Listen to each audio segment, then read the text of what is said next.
O Edge 40 chegou e até que enfim ele tem proteção IP68. A grande pergunta depois de analisar tudo é: esse aqui é um Edge 30 Fusion renovado?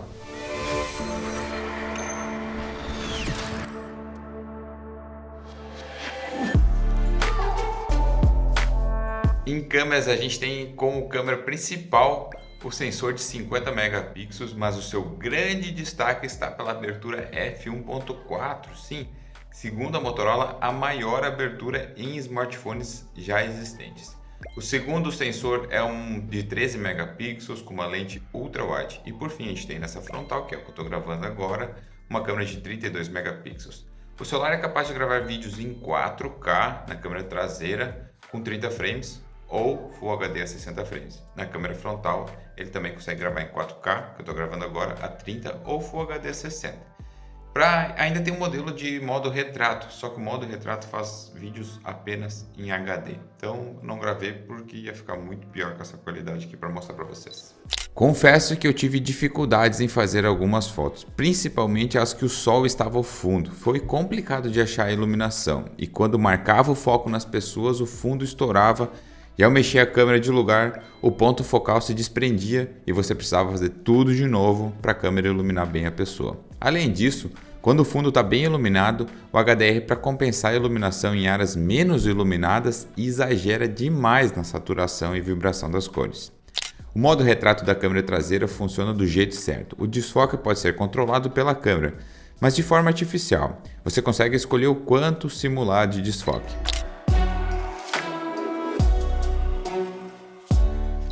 E no modo padrão a foto fica bem boa e os objetos em primeiro plano ficam focados e o fundo desfocado, dando aquela impressão de foto não feita artificialmente. Para tirar fotos de paisagens, quem gosta de cores mais vibrantes vai gostar muito do resultado que você está conferindo aí. Em fotos noturnas então, a gente pode dizer que houve um grande avanço de gerações. A foto tradicional que a gente faz aqui no canal comprova que o Edge 40 tem muito mais nitidez, cores mais realistas e iluminação bem mais adequada. O Edge 30 iluminava demais, tentando trazer luz onde não havia. As fotos ultra-wide seguem o mesmo padrão da principal. Quando o fundo está bastante iluminado, as cores acabam sendo super saturadas, como você está vendo nessas fotos aí do pôr do sol. A câmera selfie eu acho que foi a parte que menos evoluiu das câmeras da Motorola de 2022 para 2023. E isso está longe de ser um demérito, muito pelo contrário, funcionava super bem. A diferença é que, assim como a câmera frontal e a câmera ultra-wide, quando você vira ela para uma área e tem muita luz, a câmera dá uma sufocada, ilumina muito o rosto ou vibra demais as cores, quando você pode estar vendo aqui do lado o bonequinho amarelo.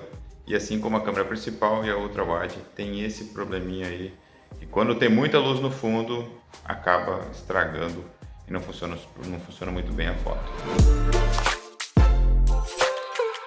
A bateria tem 4.400 mAh e não é uma das maiores existentes no mercado. O nosso teste de bateria, que é bem complexo e estressante para o smartphone, onde a gente coloca o aparelho em 7 diferentes cenários, passando por navegação na internet, redes sociais, assistir vídeos no YouTube, gravar vídeos com a câmera e, claro, jogar. Assim a gente simula um dia intenso de uso que você faria na mão se tivesse com o aparelho.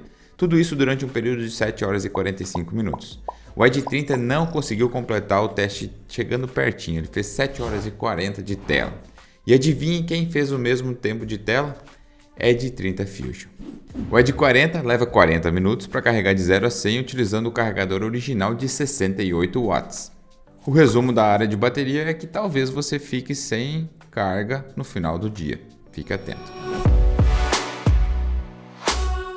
No hardware a gente conta com o processador da MediaTek, o Dimensity 8020, e ele vem com uma versão de 8 GB de memória RAM com 256 de armazenamento interno, o que eu julgo ser ideal. A escolha de troca de um Qualcomm por um MediaTek, será que deu certo? A gente analisou ele em benchmarks e, é claro, nos jogos. No AnTuTu Benchmark, que é um dos testes mais completos, o Edge 40 fez 687 mil pontos contra 606 do Edge 30. E ele ocupa a 17ª colocação dos 52 celulares que já passaram pelos nossos testes do AnTuTu Benchmark. No CPU Throttling, que é outro aplicativo que estressa o celular, ele fez 170 mil pontos de média contra 214 do Edge 30. Para você ver. Eu vou deixar um link aí na descrição com um ranking completo de performance onde você pode comparar os celulares também. Partindo para os jogos, o Edge 40 surpreendeu quem achava que o Dimensity 8020 não iria bem. Em Call of Duty Mobile, por exemplo, ele bateu 60 frames. Mortal Kombat, que é um dos jogos que libera mais de 60 frames, o Edge 40 fez 120. Já no PUBG, que é um dos jogos mais jogados em termos de FPS, o Edge 40 fez 90 frames com estabilidade total. Eu vou convidar você a conhecer o nosso canal Roda Liso, se ainda não o conhece. Nele a gente testa vários jogos em cada um dos celulares que passam aqui pelos nossos testes. Então, se você quiser comprovar a performance de cada um dos smartphones, esse é o canal certo. O Edge 40 já passou por lá e foi super bem. O design do Edge 40 é outro ponto forte. É um smartphone muito bonito, a sensação de tê-los em mãos é também ótima. Ele é fino, com os cantos de tela arredondados, que em minha opinião é prazeroso e confortável de usar. A Motorola não aplica mais uma película na tela, coisa que vinha no Edge 30 Fusion, e eu penso que deveria ter aqui também. Além disso, não vem também capa de silicone, então você vai precisar comprar, pois é fácil dele cair. A traseira tem uma textura em couro vegano, que é uma textura meio que emborrachada, boa de agarrar. O grande diferencial desse smartphone fica por conta da proteção IP68. Algo que quem me segue sabe o quanto eu vinha falando e exigindo disso, pelo menos os smartphones top de linha, né?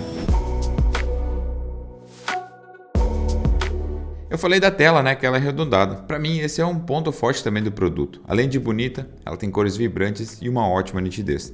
Quando você pega assim o celular, liga ele e olha para a tela, você diz, poxa, essa aqui é uma tela legal, né? A Motorola usa os painéis POLED em praticamente todos os smartphones que ela emprega essa tecnologia. E havia um certo preconceito da tela por ela ser de polímero, né, uma espécie de plástico. Mas em casos de tela arredondada como esse aqui, só os painéis assim conseguem entregar uma boa qualidade. Ela tem 6.55 polegadas, Full HD, com 144 Hz de atualização e cores com HDR10 Plus. E a Motorola aproveitou a curva da tela para personalizar as notificações e emitir luzes nos cantos. Assim, quando você estiver com o smartphone virado para baixo na mesa, se tiver alguma notificação, você vai ver a luzinha piscando do lado. E para finalizar, a tela conta com sensor de impressões digitais abaixo dela. E eu sinceramente prefiro na lateral. Mas em termos de sofisticação, abaixo da tela faz mais sentido. A gente está falando de um smartphone topo de linha, né? O Edge 40 então ele foi lançado por R$ 3.999. Alguns dias após o seu lançamento ele está custando R$ 3.600. Esse valor está longe de ser algo que eu considero bom para você comprar o produto. Tanto é que seu antecessor, o Edge 30, chegou custando o mesmo preço. E em poucos meses após isso, após o lançamento, ele está a R$ 2.300. E o menor preço que a gente já chegou foi abaixo de R$ 2.000. Portanto, o valor que eu considero ideal para você pagar pelo Edge 40 é de R$ 2.800. Ele é muito parecido com o Edge 30 Fusion. Eu diria que é um Edge 30 Fusion com IP68. E por isso que o preço de R$ 2.800 é um valor ideal para pagar tanto pelo Edge 40 e mais barato seria pelo Edge 30 Fusion, né? A Motorola entregou um novo celular, mas a gente poderia chamar ele de Edge 30 Fusion Plus, onde a novidade a gente teve apenas a proteção contra água e algum avanço em câmeras. De resto, é exatamente o mesmo smartphone contando com os mesmos comportamentos. O que a gente pode tirar de conclusão do Edge 40 é que tivemos um avanço em relação ao Edge 30 normal, nos seguintes pontos. Inclusão de IP68, que era algo que a gente exigia e o público exigia bastante, pelo menos nos smartphones topo de linha, e agora chegou. Teve melhorias em câmeras. A câmera principal teve um bom upgrade em relação à baixa luz. Isso fica evidente nos testes que a gente mostrou para vocês. Há ainda melhorias a serem buscadas pela Motorola. Eu não gostei do trabalho exagerado em saturar as cores em fotos com bastante iluminação traseira. A performance com o MediaTek foi basicamente incrementada. Nada excepcional, mas melhorou, você viu aí, né? A bateria poderia durar mais, talvez você fique sem energia no final de um dia. O preço inicial, por ser lançado com o mesmo valor do antecessor, com esses upgrades que eu falei, eu vejo com bons olhos, apesar da Motorola ter removido película e capa da caixa. E agora você fica aí com as notas do Edge 40 aqui no nosso review.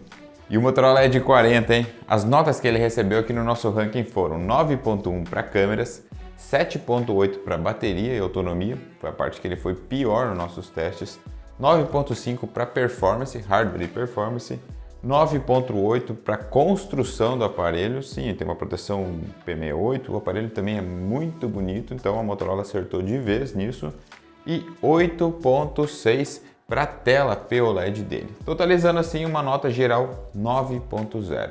E com essa nota de 9.0, o Motorola Edge 40 assume a 9ª colocação do nosso ranking dos melhores smartphones analisados aqui pela Oficina da NET. Quer ver esse ranking? Tem um link aí na descrição. E aí, é o Edge 40 um 30 Fusion Plus? Deixa aí nos comentários o que você achou aí da nossa análise. Até o próximo vídeo. Lembrando que vai sair ainda um comparativo dele com o Galaxy S54 e também com o Poco F5. Confere aí no canal, se inscreve, faz todas essas paradas aí. Um abraço.